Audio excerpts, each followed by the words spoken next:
Pack your bags, Mom. He's gone. Now it's your turn. My son Derek's words hit me like ice water as I stood in my own kitchen, still wearing the black dress from yesterday's funeral. Go die somewhere else. The sound of my coffee mug shattering against the kitchen floor was nothing compared to the sound of my heart breaking. But you know what? Sometimes the cruelest betrayals lead to the most unexpected discoveries. Where are you watching from today? Drop your location in the comments below and hit that like and subscribe button. Let me take you back to how this nightmare began. 3 days earlier, I was Margaret Walsh, 68, devoted wife of 42 years to Thomas Walsh, mother to 3 children, grandmother to 5. I thought I knew exactly who I was and where I belonged. I was wrong about everything. Thomas had been sick for 8 months.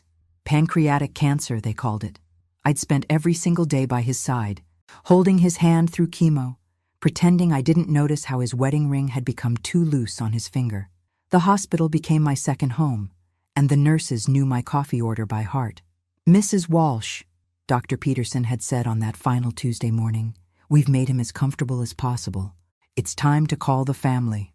Derek arrived first, of course. My eldest son, 45, successful lawyer, always dressed like he was headed to court even on weekends. He took charge immediately, barking orders about arrangements, talking to doctors in hushed tones, while I sat beside Thomas, stroking his silver hair. "Margaret, you should go home and rest," Derek said, not even looking at me. "I'll handle everything here." "I'm not leaving him," I replied firmly. Thomas and I had promised each other decades ago, in sickness and in health, till death do us part. I meant every word. Derek's jaw tightened, but he didn't argue. He never argued directly with me, not then. He saved his real feelings for later, when he thought I couldn't hear, when he was on the phone with his wife Sharon about the burden of caring for Mother now. Thomas passed away at 3:17 a.m. on Thursday morning. I was holding his hand when his breathing simply stopped. After 42 years of marriage, I felt like half of my soul had been ripped away, but I had no time to grieve properly because Derek immediately took over. "The funeral home needs decisions now, Mom. What kind of casket? What flowers? What burial plot?" Everything became a whirlwind of arrangements I barely understood. Derek made most of the choices, while I sat in a fog of grief, nodding when prompted, signing papers I didn't read. Thomas had always handled our finances, our important paperwork. I trusted Derek to do right by his father's memory. The funeral was everything Thomas would have hated. Too formal, too expensive, too much show. But Derek insisted on giving Dad the send-off he deserved, which apparently meant spending a fortune on flowers and a mahogany casket that cost more than most people's cars. After the service, people came back to our house. My house, technically, though it had never felt like just mine before. Friends from Thomas's work, neighbors, relatives I hadn't seen in years. Everyone kept saying the same things. "He's in a better place. At least he's not suffering anymore. You were such a devoted wife." Devoted wife. Yes, I had been. Devoted to the point of losing myself completely in someone else's life. I'd given up my teaching career when Derek was born, given up my dreams of writing, given up my independence piece by piece until I wasn't Margaret anymore.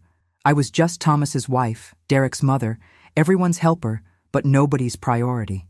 That night, after everyone left, after the dishes were done and the leftover casseroles stored in the refrigerator, I sat alone in my living room and truly felt the silence for the first time.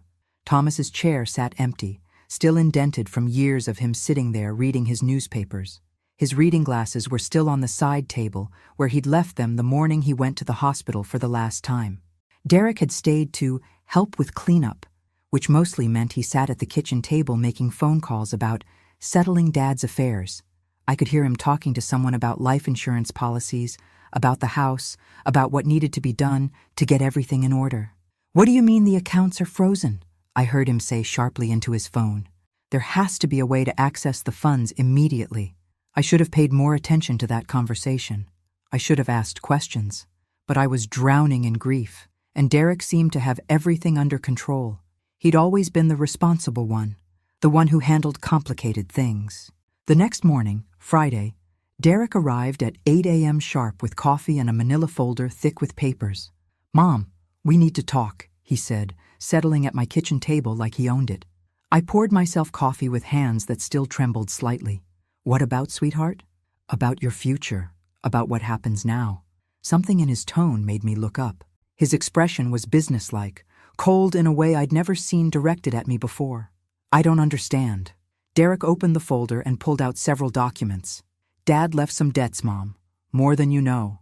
The medical bills, the funeral costs, the mortgage on this place. It's going to be tight financially. My stomach dropped. How tight? Tight enough that keeping this house isn't practical. You're going to need to downsize, move somewhere more affordable, somewhere that makes sense for someone your age. Someone my age? I repeated slowly. Derek, I'm 68, not 88. I'm perfectly capable of… Mom, he interrupted me, his voice taking on the patient tone he used with difficult clients. You've never handled finances. You don't understand what's involved in maintaining a property like this. The taxes alone are going to eat up most of Dad's Social Security survivor benefits. I stared at him, trying to process what he was saying. Where exactly do you think I should go? Derek pulled out a brochure from his folder, sliding it across the table. Sunset Manor. It's a very nice assisted living community about an hour from here. I've already spoken with them about availability. Assisted living. I picked up the brochure with numb fingers, with smiling elderly people playing cards, walking in gardens, eating in communal dining rooms. It looked pleasant enough, but it also looked like the end of any life I'd ever known. Derek, I don't need assisted living. I can take care of myself perfectly well. Can you, Mom? When was the last time you balanced a checkbook? Paid bills? Made a major decision without Dad's help? The words stung because they were partially true. Thomas had handled our finances for decades, but that didn't mean I was incapable of learning, of taking control of my own life. I can learn, I said quietly. At 68, Mom, be realistic. It's time to let the younger generation handle the complicated stuff. Sharon and I have been talking, and we think this is the best solution for everyone. Best for everyone or best for you? The question slipped out before I could stop it. Derek's face darkened. What's that supposed to mean? Nothing, I said quickly. This is all happening so fast. Can't we wait a few weeks? Let me process Dad's death before making major life changes? The bills don't wait, Mom. The mortgage doesn't wait. Every day we delay costs money we don't have. I felt trapped, cornered, completely out of my depth. Derek was the expert, the successful one, the one who understood legal and financial matters. How could I argue with him when I didn't even know where Thomas kept our insurance papers? I need time to think, I said finally. Derek's patience was visibly wearing thin. There's nothing to think about, Mom. This is the reality of the situation. That's when he delivered the words that changed everything. Pack your bags, Mom. He's gone. Now it's your turn. Go die somewhere else. The casual cruelty of it, the way he said it like he was asking me to take out the trash, broke something inside me. This was my son, the boy I'd rocked to sleep, helped with homework, cheered for at baseball games. This was how he saw me now, as a burden to be disposed of. After Derek left, I sat in my kitchen and cried for the first time since Thomas's diagnosis. Not the dignified tears of a grieving widow, but the raw, ugly sobs of a woman who'd just discovered that the life she'd built was nothing but an illusion. But here's the thing about hitting rock bottom. It gives you a solid place to push off from. I spent that entire Friday in a haze of disbelief, wandering through my house like a ghost. Every room held memories I wasn't ready to pack away. The kitchen where Thomas and I had shared morning coffee for decades. The living room where we'd watched our children grow up, where we'd celebrated birthdays and anniversaries. The bedroom where we'd whispered our dreams and fears in the darkness. How do you pack up 42 years in cardboard boxes? By Saturday morning, I'd made a decision. If Derek was right about our finances being a disaster, I needed to see for myself. Thomas had always kept his important papers in his home office, a small room off the main hallway that I rarely entered. It was his space, filled with filing cabinets and banker's boxes that seemed impossibly complicated to me. But complicated or not, it was time I learned the truth about my own life. I started with his desk, looking for bank statements, insurance papers, anything that might give me a clearer picture. What I found made my hands shake. Credit card bills with balances that made my stomach turn. Medical bills marked past due in red letters. Notices from the mortgage company that I didn't understand, but that looked ominous. Maybe Derek was right. Maybe our finances were worse than I'd imagined. That's when I found Thomas's wallet in the top desk drawer, the one the hospital had returned with his personal effects. Inside, along with his driver's license and photos of the grandchildren, was a bank card I'd never seen before. Not our regular checking account card, but something different. Something with a bank name I didn't recognize. First National Private Banking. Private banking? We'd banked at the local credit union for 30 years. What was this? I turned the card over in my fingers, studying it. It looked expensive somehow, heavier than a regular bank card, with Thomas's name embossed in gold letters. Below his name, in smaller print, were the words, Platinum Account Holder. The more I stared at this mysterious card, the more questions multiplied in my mind. If we were really in such terrible financial trouble, why did Thomas have an account with a private bank? Why had he never mentioned it? And why did Derek, who seemed to know everything about our finances, not know about this? Sunday morning, I called Derek. "Mom, it's early," he said, sounding irritated. "What do you need?" "I've been going through your father's papers," I said carefully, "and I have some questions about our finances. I told you not to worry about that stuff. It's too complicated, and it'll just stress you out." "Derek, I found a bank card I don't recognize. First National Private Banking. Do you know anything about this?" There was a pause, long enough to make me wonder if we'd been disconnected. "Derek? Oh, that old thing. Dad mentioned it once. It's probably just an old account with nothing in it." You know how he was about never throwing anything away. But something in Derek's voice didn't sound right. He answered too quickly, too dismissively. In my 30 years of teaching, I'd learned to recognize when someone was lying, and Derek was definitely hiding something. "I think I'll go to the bank on Monday and ask them about it," I said, testing his reaction. "Mom, don't waste your time. I'm telling you, it's nothing. Focus on packing for Sunset Manor. I've already put down a deposit." "You put down a deposit without asking me?" "It was necessary to hold the spot. These places fill up fast." After I hung up, I sat in Thomas's chair and stared at that mysterious bank card. Derek had lied to me. I was sure of it. But why? What was he hiding? Monday morning, I dressed carefully in my best navy blue suit, the one I wore to church on special occasions. If I was going to walk into a private bank and demand answers, I was going to look like I belonged there. First National Private Banking was located downtown in a building I'd driven past 1,000 times but never entered. The lobby was all marble and brass, with crystal chandeliers and the kind of quiet that comes from serious money. The receptionist, a young woman with perfectly styled blonde hair, looked at me with polite but distant professionalism. "How may I help you?" I placed Thomas's bank card on her desk. "My husband recently passed away, and I found this among his belongings. I'd like to speak with someone about his account." Her expression changed immediately when she saw the card. The polite distance disappeared, replaced by something like reverence. "Oh my, yes, of course. Please, have a seat. I'll get Mr. Harrison immediately." Mr. Harrison turned out to be a distinguished man in his 60s with silver hair and a way of speaking that suggested he was used to dealing with very important people.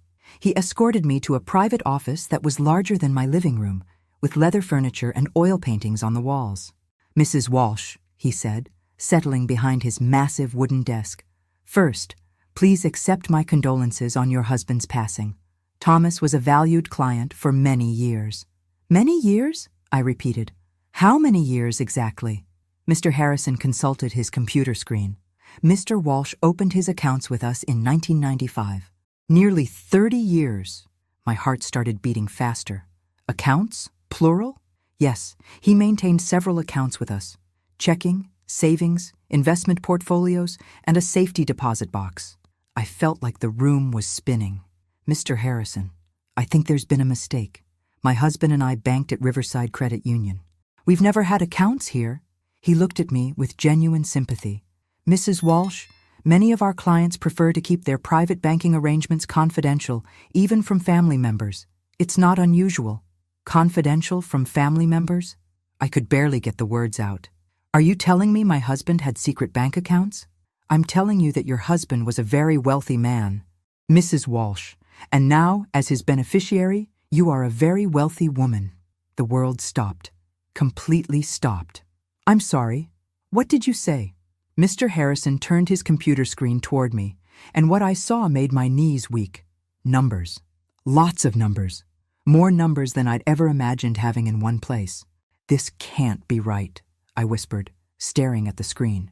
This says $2.3 million in liquid assets, Mr. Harrison confirmed gently, plus the investment portfolio, which is currently valued at approximately $5.8 million. And of course, there are the real estate holdings. Real estate holdings?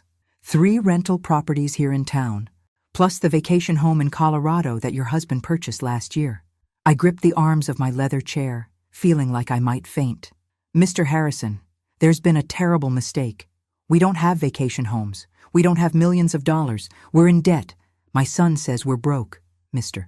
Harrison frowned, studying his screen more carefully. Mrs. Walsh, I'm looking at account activity through last week.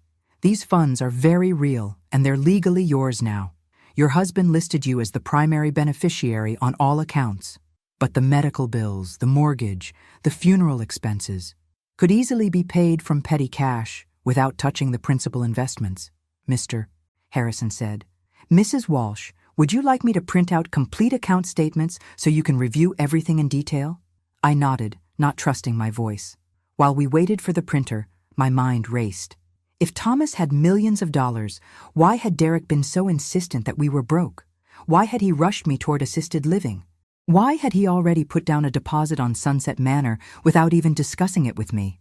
The answer, when it hit me, was like ice water in my veins. Derek didn't know about this money, and he was planning to inherit a house he thought was mortgaged to the hilt, never realizing what he was really inheriting. But more importantly, he was trying to get rid of me before I discovered the truth about my own financial situation. Mr. Harrison handed me a stack of papers, thick as a phone book. These are comprehensive statements for all accounts. I'd also recommend meeting with our estate planning attorney to discuss your options going forward. My options? Mrs. Walsh, you're a wealthy woman now. You have choices your husband perhaps didn't want you to know about during his lifetime. The question is, what do you want to do with this second chance? I drove home in a daze, the bank statements on the passenger seat like evidence of a crime. Not a crime against the law, but a crime against truth, against trust, against everything I'd believed about my life. Thomas had been secretly wealthy for 30 years. 30 years of me clipping coupons, shopping clearance sales, worrying about every expense over $50. 30 years of him telling me we needed to be careful with money while he was accumulating millions. But even more disturbing was Derek's behavior. My own son had looked me in the eye and lied about our financial situation. He'd manipulated my grief and confusion to rush me into assisted living, probably hoping to gain control of what he thought was a modest inheritance. What he didn't know was that modest inheritance was actually worth over $8 million.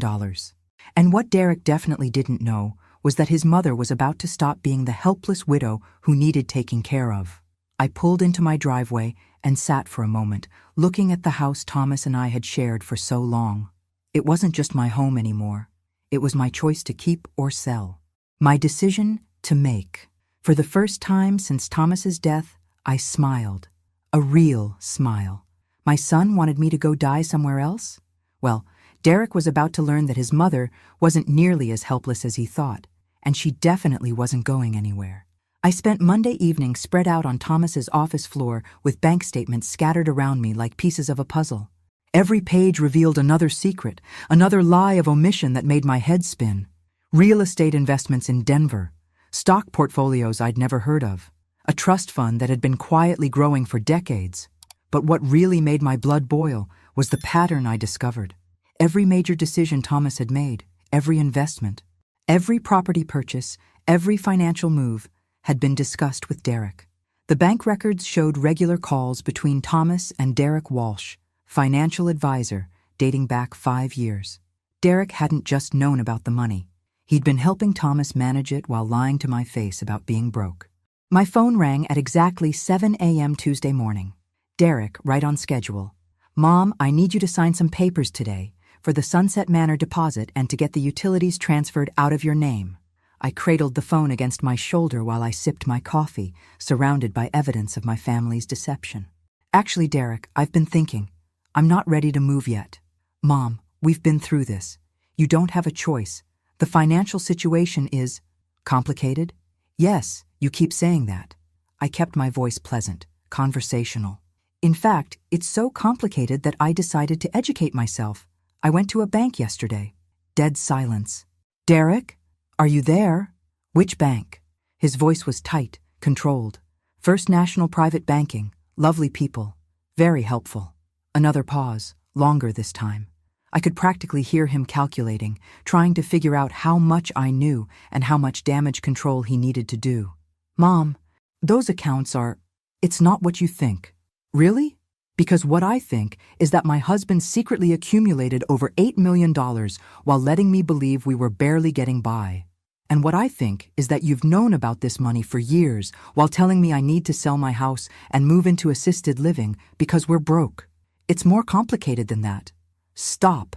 My voice came out sharper than I'd ever used with him before. Stop telling me it's complicated. Stop treating me like I'm too stupid to understand my own life. And stop lying to me. Derek's carefully controlled facade finally cracked. Fine. Yes, I knew about Dad's money. He made me promise not to tell you because he was worried you'd spend it all on foolish things. He was protecting the family's future. Protecting the family's future from me? His wife of 42 years?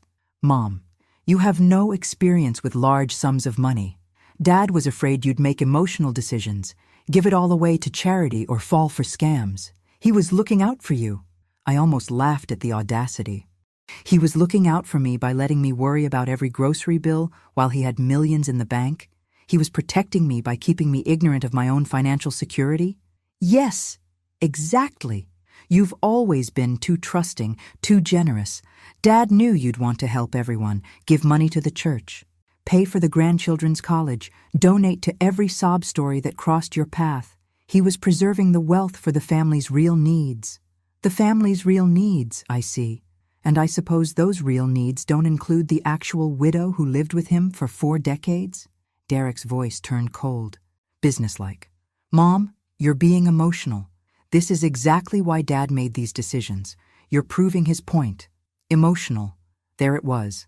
The word men use to dismiss women's legitimate anger as hysteria. I'd been called emotional for having feelings about discovering my entire marriage was built on financial lies. I'd been called emotional for being upset that my son had conspired to ship me off to assisted living while planning to inherit millions. Derek, I want you to listen very carefully because I'm only going to say this once. I am not moving to Sunset Manor. I am not selling my house. I am not signing any papers you put in front of me. And I am definitely not letting you manage my finances. Mom, you're making a mistake. The mistake was trusting you. I hung up. Within an hour, my doorbell was ringing. Derek stood on my front porch with Sharon, his wife, both of them looking like they were preparing for battle. Mom, we need to talk, Derek said, pushing past me into the house. Sharon followed, her perfectly styled blonde hair and designer clothes, making her look like she was dressed for a country club lunch rather than a family intervention. Margaret, honey, Derek told me about your little visit to the bank. You must be feeling so overwhelmed. Little visit. Feeling overwhelmed.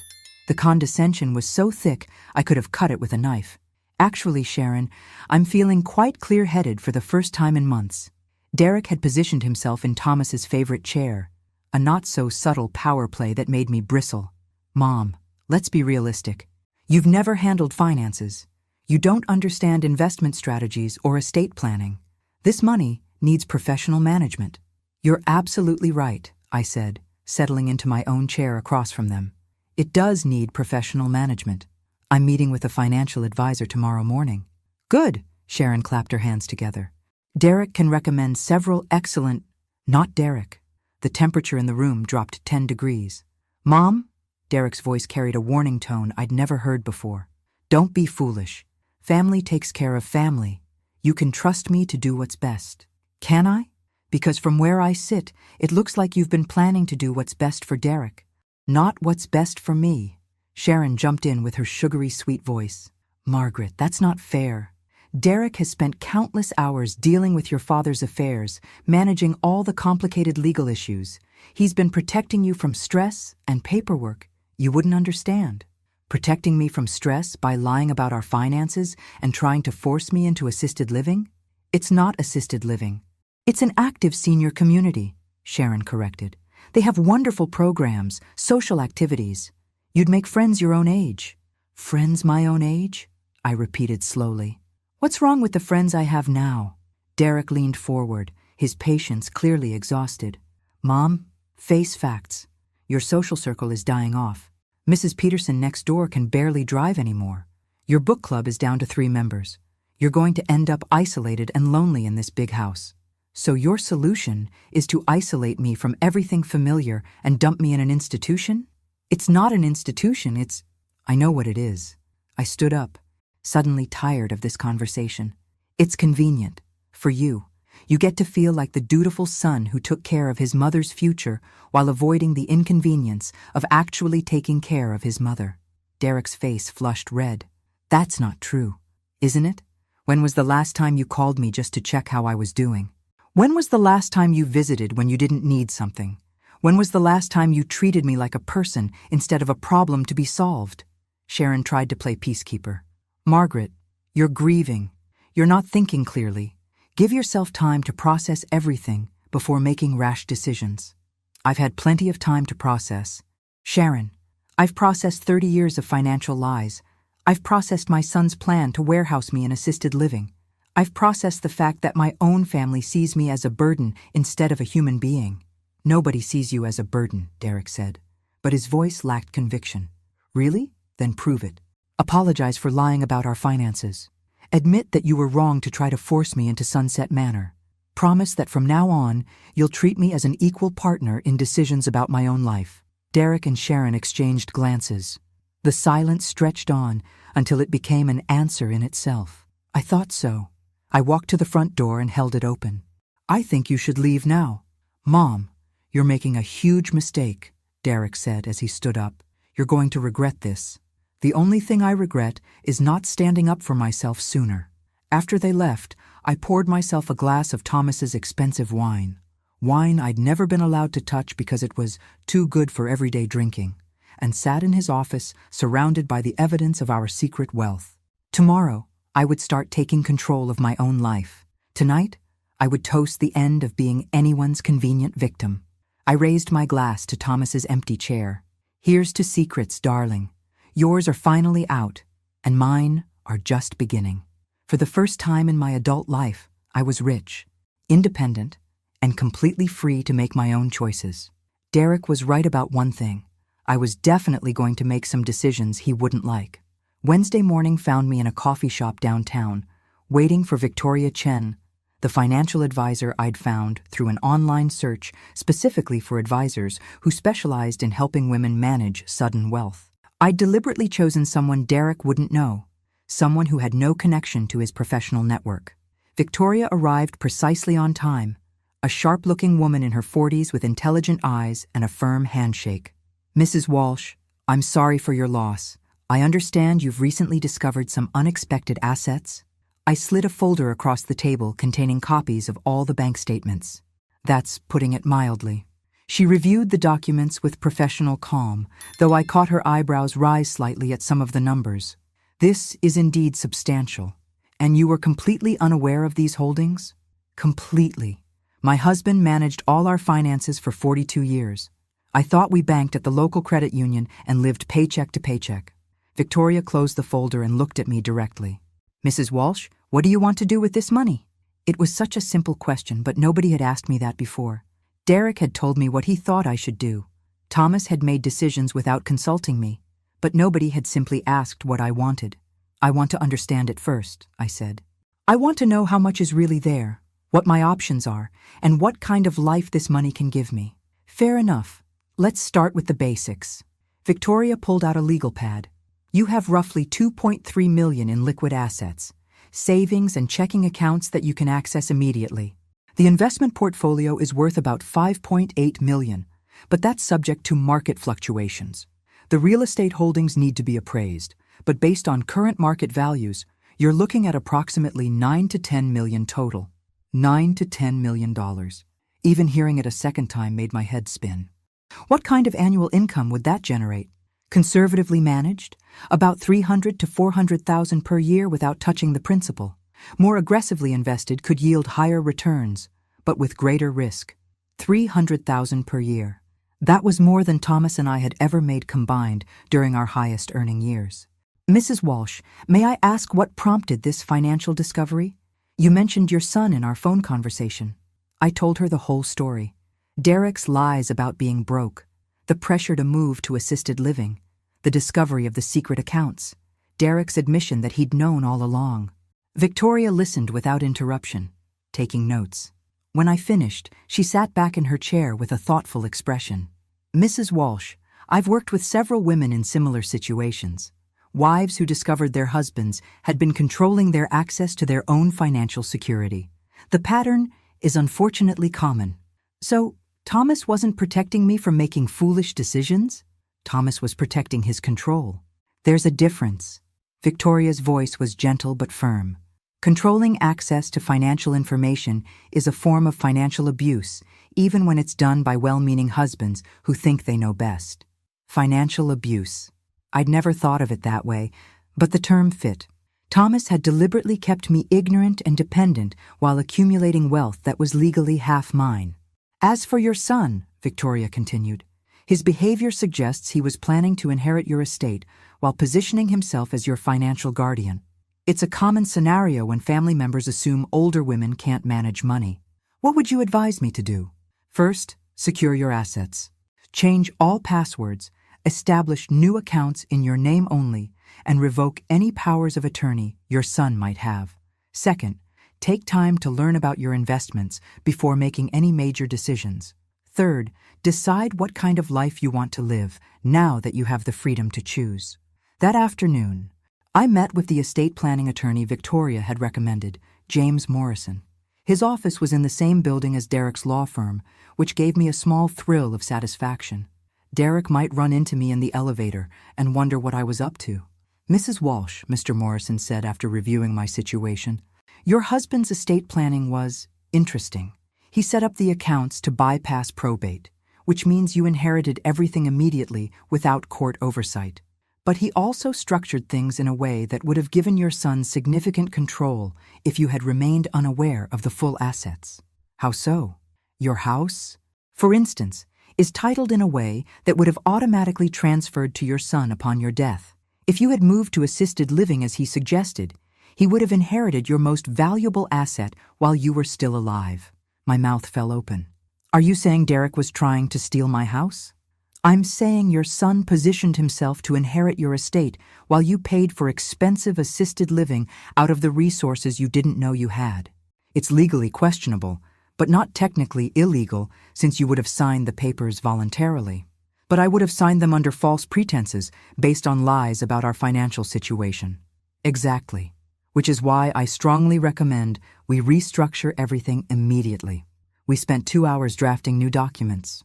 A will that reflected my actual wishes, a trust that would protect my assets from anyone trying to manipulate me, powers of attorney that gave authority only to professionals I chose, not family members who might have conflicts of interest. Mrs. Walsh, Mr. Morrison said as I signed the final papers, these changes give you complete control over your assets and your decisions. No one can force you into assisted living, sell your house, or manage your money without your explicit consent. When I drove home that evening, I felt different. Not just emotionally, but physically. My shoulders were straighter, my grip on the steering wheel more confident. For the first time in my adult life, I was financially independent and legally protected. Derek's car was in my driveway. He was sitting on my front porch swing with a manila folder in his lap, looking like he'd been waiting for a while. When I parked and got out of my car, he stood up with that familiar look of barely controlled impatience. Mom, we need to talk. I brought the Sunset Manor papers for you to sign. I unlocked my front door and walked inside without inviting him to follow. He came in anyway, of course. Derek, I thought I made myself clear yesterday. I'm not moving to Sunset Manor. You're not thinking straight. You're making decisions based on emotion instead of logic. I turned to face him, and something in my expression must have been different because he took a step back. Actually, Derek, I'm making decisions based on facts. Facts I've learned from financial advisors, estate planning attorneys, and banking professionals. Facts you've been hiding from me for years. Derek's face flushed. What attorneys? Mom, you can't trust strangers with family business. They're just trying to sell you expensive services you don't need. The way you were trying to sell me assisted living I didn't need. That's different. I'm your son. I care about your well-being. Do you? I asked quietly. Because caring about my well-being would have meant telling me the truth about our finances. Caring about my well-being would have meant including me in decisions about my own life. Caring about my well-being would have meant treating me like an adult instead of an inconvenient child. Derek slammed the folder down on my kitchen table. Fine. You want the truth? Here's the truth. Dad left you more money than you know how to handle. You're going to get scammed, make stupid investments, give it all away to charities and sob stories. Within 5 years, you'll be broke and expecting me to support you. And if that happened, would you? Would I what? Support me. If I lost everything, would you take care of me? Or would you ship me off to the cheapest nursing home you could find? Derek's silence was my answer. I see. I walked to the kitchen counter and poured myself a glass of water, taking my time. Derek, I want you to leave now. Mom, you're being... I want you to leave. And I want you to take your assisted living papers with you. I won't be needing them. You'll regret this, Derek said, gathering up his folder. When you're broke and alone, don't expect me to bail you out. Don't worry, I replied calmly. I won't expect anything from you ever again. After he left, I sat at my kitchen table and thought about the conversation. Derek hadn't asked how I was feeling about discovering Thomas's lies. He hadn't apologized for his deception. He hadn't shown any concern for my emotional well-being or my grieving process. All he'd cared about was controlling my money and getting me out of the way so he could inherit my house. But Derek had made one crucial miscalculation. He'd assumed that his helpless, financially ignorant mother would remain helpless and ignorant forever. He'd never considered that she might learn, grow, and fight back. Tomorrow, I was going to start showing him just how wrong he'd been. Thursday morning brought an unexpected phone call from Sharon. Margaret, I think we got off on the wrong foot yesterday, she said in her sweetest voice. I wondered if we could meet for lunch? Just the two of us? Woman to woman? I almost laughed. Sharon wanted to try the sympathetic female approach after Derek's authoritarian tactics had failed. Of course. Sharon, I'd love to hear what you have to say. We met at Rosewood Bistro, a trendy restaurant where Sharon clearly felt comfortable among the designer handbags and expensive salads. She'd dressed for the occasion in what I recognized as her serious conversation outfit. The navy blazer and pearls she wore when she wanted to project authority mixed with approachability. Margaret, I hope you know that Derek and I only want what's best for you, she began after we'd ordered. This whole situation with the bank accounts has caught everyone off guard. Has it? Because Derek seems to have known about them for quite some time. Sharon's smile faltered slightly. Well, yes, Thomas had mentioned some investments to Derek, but none of us realized the full scope. It's overwhelming, isn't it? All those numbers and financial terms. She was trying to bond with me over the supposed complexity of managing money, assuming I'd be intimidated by all those numbers. Another miscalculation. Actually, Sharon, I'm finding it quite fascinating. Did you know that Thomas bought 3 rental properties without ever mentioning them to me? The rental income alone has been generating about $60,000 a year that I never knew existed. Sharon blinked rapidly, clearly trying to recalculate her approach. That's wonderful. But Margaret, you have to understand, managing rental properties is incredibly complicated. Tenants, maintenance, taxes. Derek has experience with real estate investments. He could help you. The properties are already being managed by a professional company, I interrupted smoothly. They've been handling everything for years quite successfully without any help from Derek. Oh, Sharon took a sip of her wine, regrouping. Well, that's good. But what about your living situation? That house is so big for one person. And the upkeep, the yard work, the maintenance. Wouldn't you be happier somewhere smaller, more manageable, like Sunset Manor? Like a nice condo or a senior community where you'd have people your own age to socialize with, someone to check on you if something happened. I smiled, remembering my conversation with Victoria Chen about this exact tactic. Sharon, can I ask you something? When you imagine yourself at my age, do you picture yourself being shipped off to a senior community because your children think you're too old to live in your own home? Sharon's face reddened slightly. It's not the same thing. You've been through a traumatic loss. Thomas took care of everything for so long. It's natural that you'd feel overwhelmed. I'm not overwhelmed, Sharon. I'm angry. Angry? Angry that my husband lied to me for 30 years about our finances. Angry that my son has been planning to inherit my house while shipping me off to assisted living. Angry that both of you seem to think I'm too stupid to manage my own life. Sharon set down her fork and leaned forward, her voice dropping to a confidential whisper. Margaret, honey, Derek is worried about you. He thinks you might be making impulsive decisions because you're grieving. Maybe giving money to the wrong people, trusting the wrong advisors. You mean trusting advisors who aren't Derek? I mean trusting strangers who might take advantage of a woman who's just inherited a lot of money. I almost admired the audacity. Sharon was warning me about people taking advantage of me while her husband was actively trying to manipulate me out of my house and my independence. Sharon, let me save you some time. I'm not moving to Sunset Manor. I'm not signing my house over to Derek. I'm not letting him manage my finances. And I'm not going to pretend that any of this is about protecting me when it's clearly about controlling me. Sharon's mask finally slipped completely. Fine. You want to know the truth? That money should be Derek's inheritance. Thomas worked his whole life building that wealth for his family's future. Not so you could waste it on expensive lawyers and financial advisors who are just telling you what you want to hear. Derek's inheritance? I repeated slowly. From money that Thomas earned during our marriage? Money that was legally half mine all along? Thomas never intended for you to have complete control over those assets. He set things up the way he did for a reason. Yes, he did. He set things up to keep me ignorant and dependent. But here's the thing, Sharon. I'm not ignorant anymore. And I'm definitely not dependent. Sharon tried one more approach, her voice turning pleading. Margaret, think about the grandchildren. Michael's college fund, Sophie's violin lessons. That money could secure their futures. The grandchildren, I said thoughtfully. You mean the grandchildren Derek never brings to visit me? The ones I haven't seen since the funeral? The ones you use as emotional blackmail when you want something? That's not fair. What's not fair is using children to manipulate their grandmother.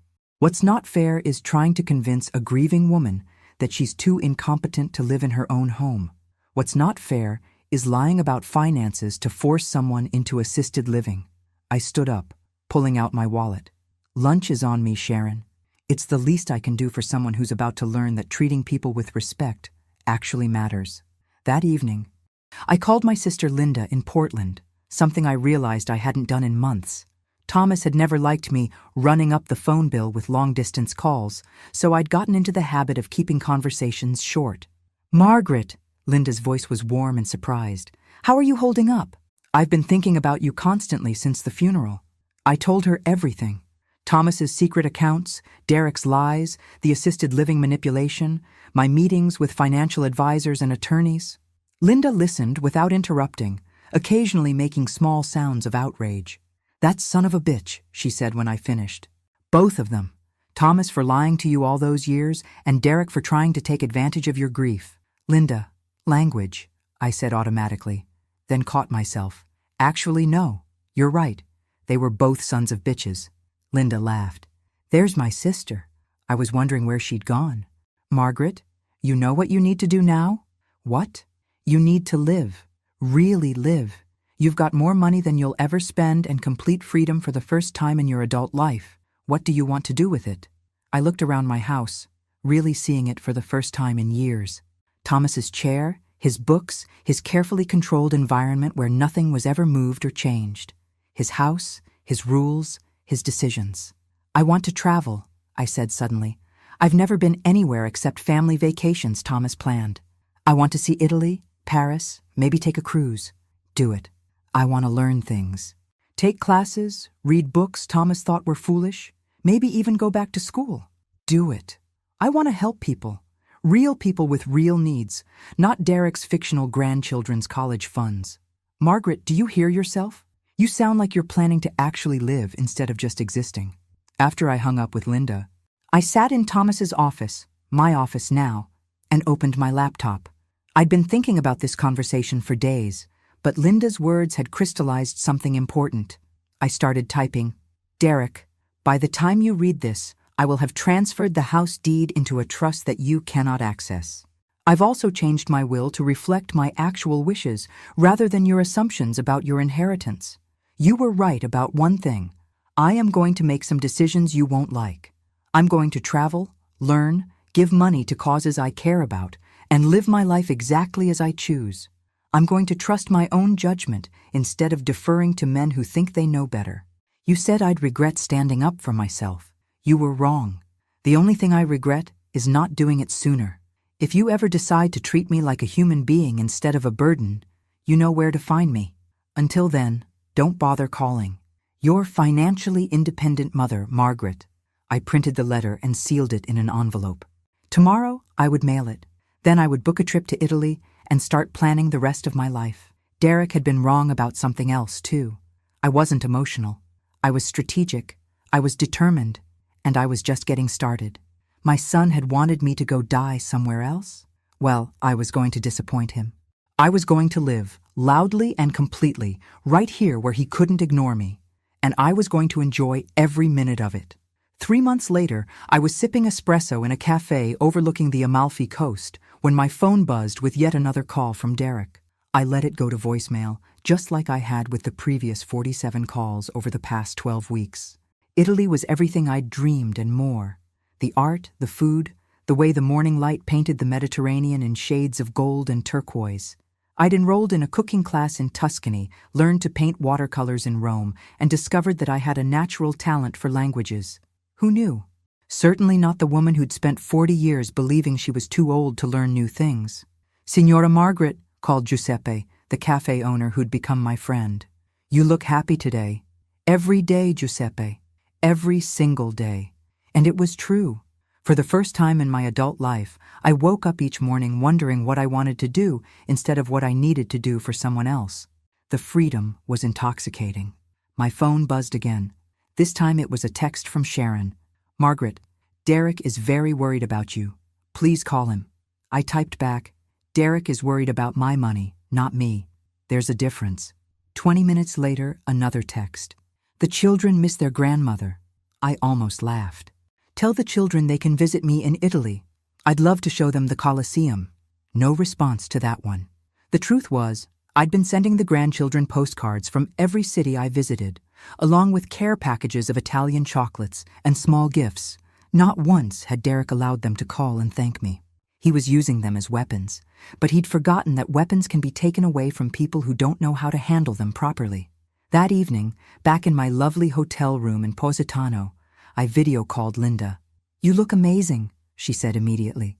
"Tanned, relaxed. Italy agrees with you." "Italy agrees with independence," I corrected.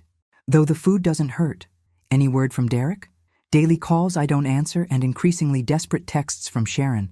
They're realizing I'm not coming home to play the helpless widow. Linda grinned. "Good for you. But Margaret, you can't stay in Europe forever." "Why not? I have more money than I can spend in 3 lifetimes. I can live anywhere I want. Because you're an American woman with roots, not a permanent tourist. And because Derek needs to learn that his actions have consequences." She was right, of course. Running away to Italy was lovely, but it wasn't really solving the problem. Derek was still telling people I was having a mental breakdown, still positioning himself as the concerned son dealing with his unstable mother. Victoria Chen had been sending me updates on his activities, and they weren't pretty. "Linda, what if I told you I was thinking about moving back home and really shaking things up?" "I'd say it's about time. What did you have in mind?"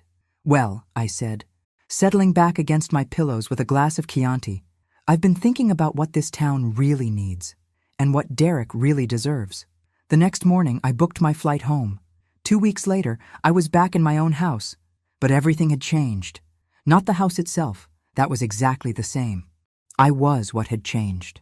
3 months of freedom, of making my own decisions, of being treated like an intelligent adult, had transformed me completely. Derek showed up within hours of my return, of course. He must have had someone watching the house. "Mom, thank God you're home." He tried to hug me, but I stepped back. We were so worried, disappearing like that without telling anyone your plans. I told you my plans. You just didn't like them. Running off to Europe isn't a plan, it's escapism.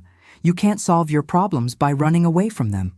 I poured myself coffee in my own kitchen, marveling at how small and dark it seemed after the sun-drenched cafes of the Mediterranean. Actually, Derek, I wasn't running away from my problems. I was running toward my solutions. What's that supposed to mean? It means I've had 3 months to think about what I want to do with the rest of my life. And I've made some decisions. Derek's face tensed. What kind of decisions? I'm starting a foundation. The color drained from his face. A what? A charitable foundation. The Margaret Walsh Foundation for Women's Independence. We'll provide financial literacy education, legal assistance, and temporary housing for women escaping controlling relationships. Derek sat down heavily at my kitchen table. Mom, you can't give away Dad's money to strangers. It's not Dad's money anymore, Derek. It's mine. And I'm not giving it away. I'm investing it in something that matters. You're not thinking clearly. This is exactly what Dad was afraid of. You're making emotional decisions without understanding the financial implications. I pulled out a thick folder from my briefcase and set it in front of him. Actually, I understand the implications perfectly. Victoria Chen helped me structure everything properly. Tax advantages, operational efficiency, maximum impact. We've already filed the paperwork. Derek opened the folder and his face went white as he read. $5 million? You're putting $5 million into this. This charity? Initial funding? Yes. There's also a building. What building? I bought the old Morrison department store downtown. We're renovating it into a women's center, legal aid clinic, job training programs, childcare facilities, temporary apartments for women in transition. Derek was staring at the papers like they were written in a foreign language. You bought a building? When? Last month, while I was in Italy. Amazing what you can accomplish with modern technology. This is insane. You're throwing away the family's financial security on some feminist project. Feminist project?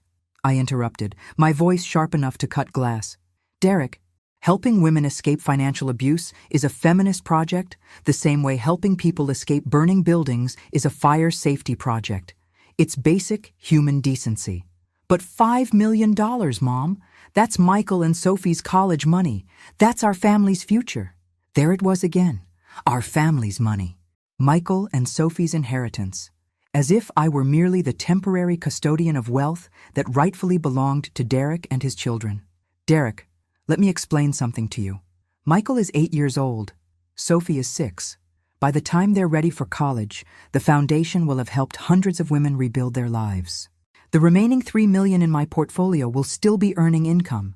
And if they want college money, they can visit their grandmother who actually cares about them instead of using them as emotional blackmail. Derek's face was turning red, the way it used to when he was a child having a tantrum. You're doing this to punish me. I'm doing this because it's what I want to do with my life and my money. The fact that you see it as punishment says more about your priorities than mine. Dad would be rolling in his grave. Dad, I said calmly, spent 30 years lying to me about our finances while accumulating wealth he never intended to share with his own wife. I'm not particularly concerned about his posthumous opinions. Derek slammed his hand down on the table. You're destroying everything he worked for. No, Derek. I'm building something better.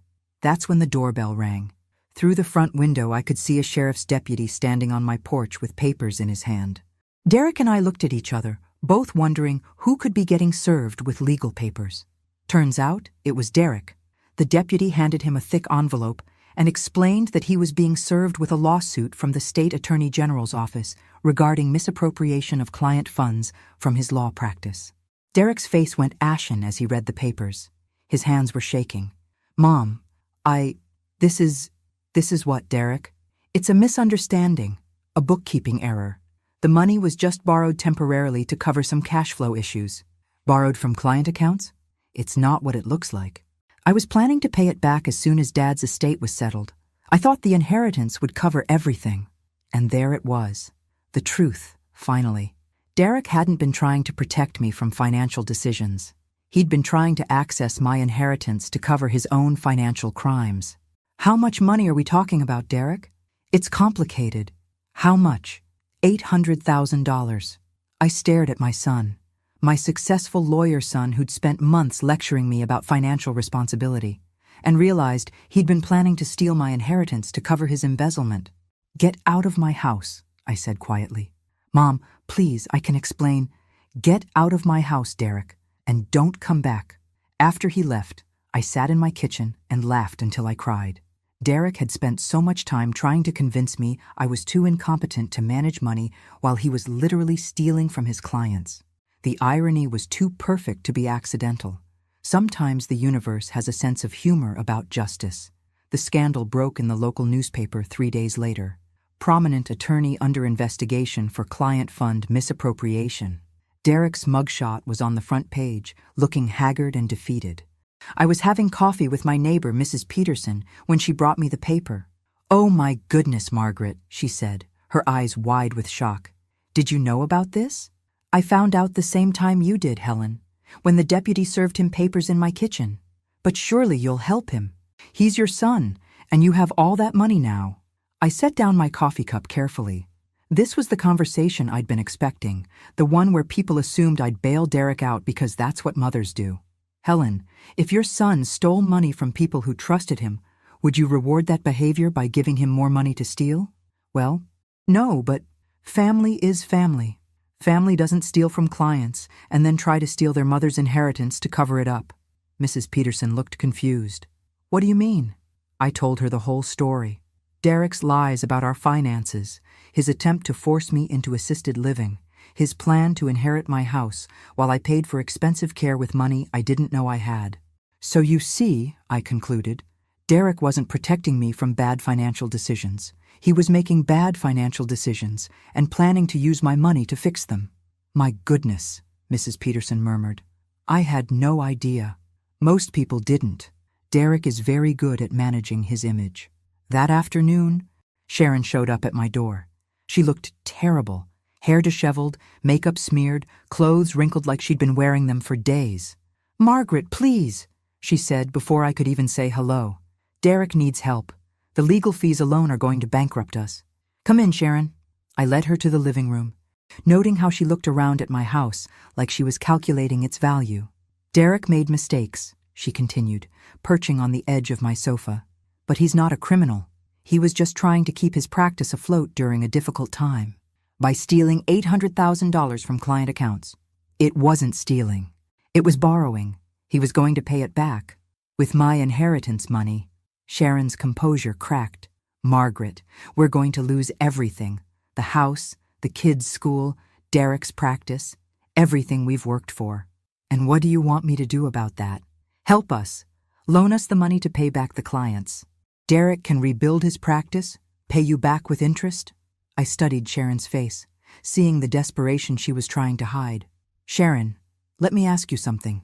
3 months ago, when Derek was trying to force me into assisted living, did you think that was wrong?" "What? That's not relevant now." "It's completely relevant. You supported your husband's plan to manipulate a grieving widow out of her home and her independence. You helped him lie about our finances. You tried to convince me I was too incompetent to manage my own life. We thought we were helping. You thought you were inheriting my house and my money." "There's a difference." Sharon's desperation turned to anger. "Fine. You want to be vindictive? You want to destroy your own family over money? I'm not destroying my family, Sharon. Derek destroyed his family when he decided to steal from his clients and manipulate his mother. Those clients don't need the money. Most of them are wealthy. They'll never miss it. But Derek's your son, your flesh and blood." I almost admired her audacity. She was literally arguing that Derek's theft was acceptable because his victims were wealthy, while asking me to give her money because she wasn't. "Sharon, I want you to listen carefully because I'm only going to say this once.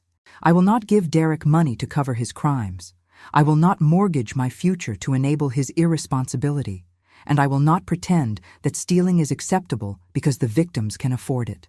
You're heartless," she spat, standing up abruptly. "Your own son is facing prison, and you're worried about protecting your precious money. My son is facing prison because he committed crimes, not because I refused to bail him out. There's a difference between heartless and having boundaries. Don't expect us to be there for you when you're old and need help." I smiled. Sharon, I'm already old.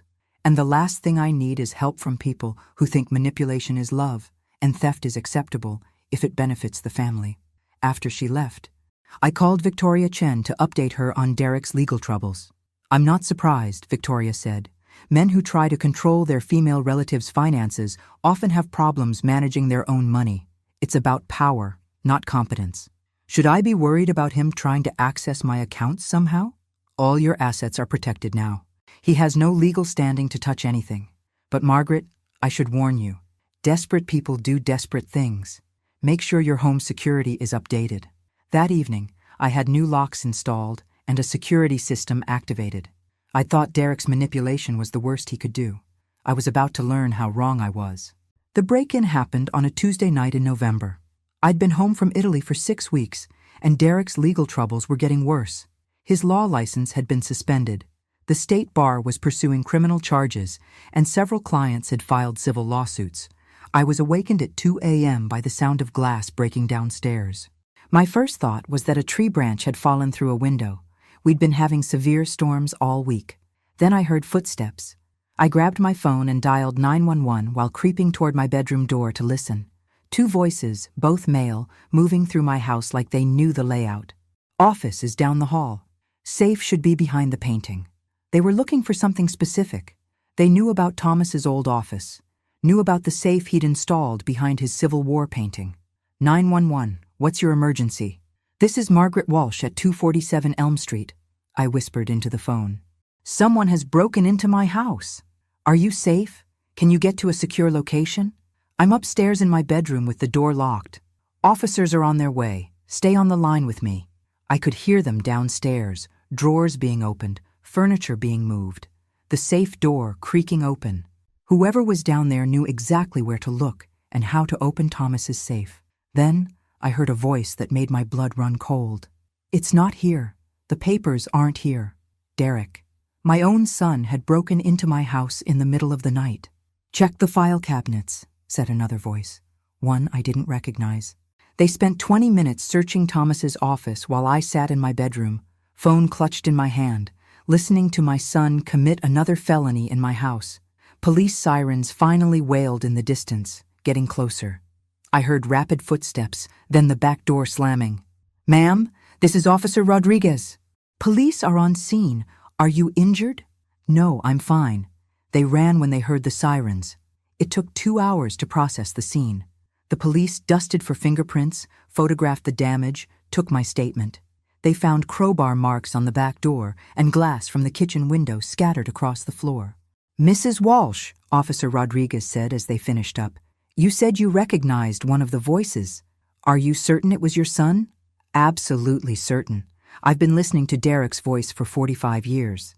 And you want to press charges? I thought about that question for a long moment. Pressing charges meant Derek would face additional felony counts on top of the embezzlement case. It meant our relationship would be permanently destroyed. It meant admitting publicly that my own son had burglarized my house. Yes, I said firmly. I want to press charges. The next morning, Derek was arrested at his house and charged with breaking and entering, burglary, and criminal mischief. The newspapers had a field day with the story. Embezzlement suspect arrested for burglarizing mother's home. Sharon called me screaming. How could you do this to him? He's your son. He broke into my house in the middle of the night, Sharon. What did you expect me to do? He was just looking for some papers that belonged to your father. Something that might help with his legal defense. What papers? Insurance documents. Something that might show your father had been planning to help Derek with business expenses. I almost laughed. Derek had been looking for some mythical document that would prove Thomas had approved his theft. When that didn't exist, he'd decided to create his own evidence.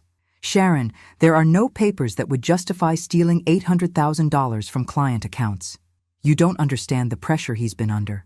The stress of trying to manage his practice, take care of his family, and worry about your erratic behavior. My erratic behavior? Running off to Europe without telling anyone, starting this foundation, refusing to help your own family? Derek's been telling everyone you're having some kind of mental breakdown. And there it was, Derek's backup plan. If he couldn't manipulate me into giving him money, he'd convince everyone I was mentally unstable. He'd been laying the groundwork for months, telling people my behavior was erratic, that I was making irrational decisions, that someone needed to step in and take control of my finances for my own protection. "Sharon," I said calmly, "Derek is facing federal charges for embezzling money from his clients. He broke into my house in the middle of the night looking for documents that don't exist. Who exactly is having the mental breakdown here?" The line went quiet for so long I thought she'd hung up. "Sharon, this isn't over, Margaret. You think you're so smart, but you're just a bitter old woman destroying her own family.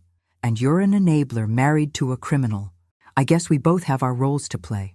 After I hung up, I sat in my kitchen and realized something profound. I felt relieved. For months, I'd been carrying the burden of Derek's lies, Sharon's manipulations, and my own guilt about standing up for myself. Now that Derek had shown his true character so completely, so publicly, so criminally, I was finally free from any obligation to protect him from the consequences of his actions. My son had made his choices. Now he could live with them. But I had one more choice to make, and it was going to surprise everyone. 6 months later, I was standing in the main hall of the newly opened Margaret Walsh Center for Women's Independence, watching 37 women and their children celebrate the center's official dedication. The old Morrison building had been transformed beyond recognition. Bright, modern apartments filled the upper floors. The ground level housed the legal aid clinic, job training classrooms, and a childcare center that buzzed with happy voices throughout the day. "Margaret, this is incredible," said Linda, who'd flown in from Portland for the opening. "You've created something amazing here." I smiled, watching a young mother I'll call Sarah playing with her toddler in the center's courtyard. 6 weeks ago, Sarah had arrived at our emergency intake with nothing but the clothes on her back and a black eye that was just beginning to fade. Today, she was starting her new job as a paralegal at our legal clinic, living in her own apartment, planning a future that didn't include fear. "It's not just about the money," I told Linda. "It's about showing women that they have choices they didn't know existed." "Speaking of choices," Linda said, Linda, glancing toward the entrance. "Look who decided to show up." Derek was standing in the doorway, looking older and more haggard than when I'd seen him 6 months ago. The criminal charges had been plea bargained down to restitution and community service, but his law license was permanently revoked. Last I'd heard, he was working as a paralegal for a small firm across town. He approached us hesitantly, hands shoved deep in his pockets. "Mom," he said quietly, could I talk to you privately?" Linda squeezed my arm. "I'll go get us some coffee." Derek and I walked to a quiet corner of the main hall, near the memorial wall where we'd hung photos of women who'd rebuilt their lives with the center's help. "This is really something," Derek said, looking around at the bustling activity. "I had no idea." "No idea what?" "No idea you were capable of something like this. This big, this important." I studied my son's face, seeing genuine remorse for the first time in months. "Derek, why are you here?" "To apologize. To really apologize, not just say words because I think it's what you want to hear." "Go ahead." Derek took a deep breath. "I was wrong about everything. Wrong about your capabilities, wrong about your judgment, wrong about what you needed. I treated you like you were my responsibility instead of my mother, and I'm sorry. And I was planning to use your money to cover my mistakes. I convinced myself it was temporary, that I was protecting the family's assets. But really, I was just scared and desperate and looking for someone else to fix my problems." It was the first honest thing Derek had said to me in years. What happened to the man who wanted to put his mother in assisted living because she was too incompetent to manage her own finances? I asked. Derek's face reddened. That man was an arrogant ass who thought success in one area meant he was qualified to make decisions for everyone else. And the break-in? Desperation and stupidity. I thought if I could find some document that showed Dad had planned to help with my business, I could justify what I'd done. It was criminal, and I'm ashamed. We stood in silence for a moment, watching the women and children who'd found safety and hope in this place I'd built with Thomas's secret money. "Derek, do you know why your father really kept those accounts secret? I assumed it was to protect the money from poor investment decisions. That's what he told you, but I found something in his papers after you were arrested. Letters from a financial advisor dating back to the early 1990s. Derek looked confused. What kind of letters? Your father wasn't just accumulating wealth, Derek. He was hiding it from the IRS. About half of that $8 million should have been reported as income over the years. Thomas was committing tax evasion on a massive scale. Derek's face went white. What? The secret accounts. The offshore investments. The cash transactions. Your father was essentially running a tax avoidance scheme. When I found the evidence, I hired a tax attorney and negotiated a settlement with the IRS. That's why I only put $5 million into the foundation. The other $3 million went to back taxes and penalties. So your father was a criminal. Derek, just like you became. The difference is, he never got caught. Derek stared at me with a mixture of shock and something that might have been relief. So you weren't protecting family money. You were cleaning up family crimes. I was taking dirty money and using it for something clean. This center, these women's lives, the children who'll grow up safe because their mothers had somewhere to go. That's Thomas's real legacy now. Derek looked around the bustling center with new eyes. This is actually incredible, Mom. You turned Dad's lies into something honest. I turned his control into freedom. For me and for everyone, this place helps. We talked for another hour. Really talked, for the first time since Thomas's funeral. Derek told me about his struggles with his legal practice, his fear of failure, his desperate attempt to maintain a lifestyle he couldn't afford. I told him about the loneliness of my marriage, the slow erosion of my confidence, the way Thomas's financial control had made me doubt my own judgment about everything. Mom, Derek said finally, I know I don't deserve forgiveness. I know I've burned bridges that maybe can't be rebuilt, but I want you to know that what you've done here, standing up for yourself, building something this meaningful, I'm proud of you. Are you? I'm proud, and I'm ashamed that it took me so long to see who you really are instead of who I thought you should be. That evening, after everyone had gone home and the center was quiet, I sat in my office and thought about the journey that had brought me here. A year ago, I'd been a grieving widow being manipulated out of her home by her own son. Today, I was the founder of a thriving organization that had already helped dozens of women escape situations like the one I'd unknowingly lived in for decades. Thomas had controlled me with money I didn't know existed. Derek had tried to control me with lies about money I didn't know I had. But in the end, that same money had bought me something neither of them had ever expected me to want: independence. My phone buzzed with a text from Sarah, the young mother who'd started work as our paralegal. Mrs. Walsh, thank you for showing me that being strong isn't the same as being alone. Maria took her first steps today, and I thought you should know. I smiled, thinking about Maria's first steps, and my own first steps toward the life I was meant to live. Derek had told me to go die somewhere else. Instead, I'd learned how to live somewhere better. I'd learned that 68 isn't too old to start over, that wisdom is more powerful than manipulation, and that the best revenge against people who underestimate you is proving them spectacularly wrong. I'd learned that I was never really Thomas's helpless wife or Derek's burden of a mother. I was Margaret Walsh, teacher, foundation founder, champion of women's independence, and survivor of my own family's lies. Most importantly, I'd learned that sometimes the cruelest betrayals lead to the most unexpected discoveries. About money, about power, about what it really means to be free. And I was just getting started. Thanks for listening. Don't forget to subscribe and feel free to share your story in the comments. Your voice matters.